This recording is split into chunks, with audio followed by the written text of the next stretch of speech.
Good morning mga ka-farmers. Ang oras natin alas 9:30, April 4, 2024. Yan po, nandito tayo sa Barangubong, Villasis. Yung bahay nila dati ginawa na po nilang kamalig. Punong-puno po ng tabako po. Ayan po. Bali 2.5 hectares po yung kanilang tinamnan. Grabe na to. Mukhang magmimilyonaryo si tatay dito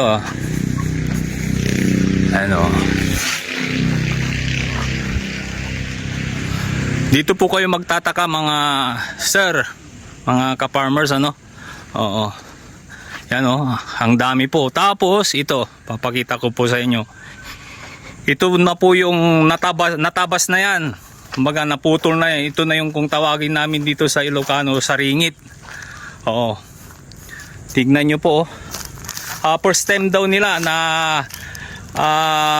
yung kanilang pinutulan, inisprayan nila ng Growers Beat 1000 Plus.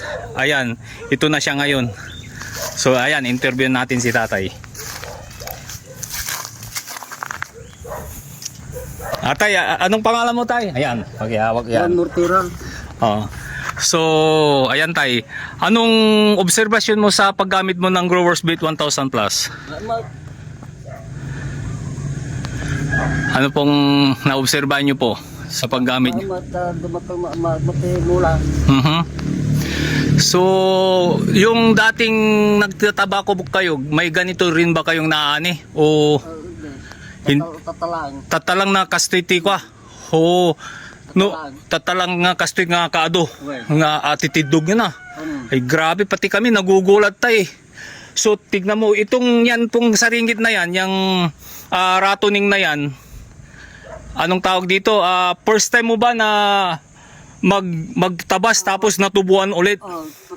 First time. So anong pakiramdam mo ngayon sa tay? Mukhang magmimilyonaryo ka. Grabe Ay gulat, nakakagulat, ang dami ng nito ang hahaba po, grabe. Ayan anong pangalan mo tayo ulit? Juan Mortera ng Barangubong. So maraming salamat tayo. Ito na yung mag-aahon ng ating kahirapan, si Growers Beat 1000 Plus. Dahil yan, eco-friendly na nga yan, hindi pa siya harmful sa ating pag nag-spray kayo. Kahit hindi ka na siguro nagmamas nang nag-spray. Opo.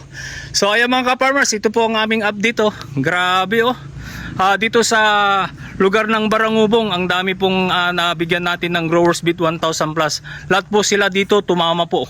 Wala po kaming pinuntan dito na hindi po sila umani ng sagana po. Ito po ay saganang ani po ang kanilang naranasan dito sa Barangubong, Villasis. Ayan mga ka-farmers, tingnan nyo, grabe. Maraming salamat tayo. Thank you. God bless po. God bless. Sa susunod na itong main crop. Napakaganda po ito sa palay po. Yes po, pati mais yan. Kung ano yung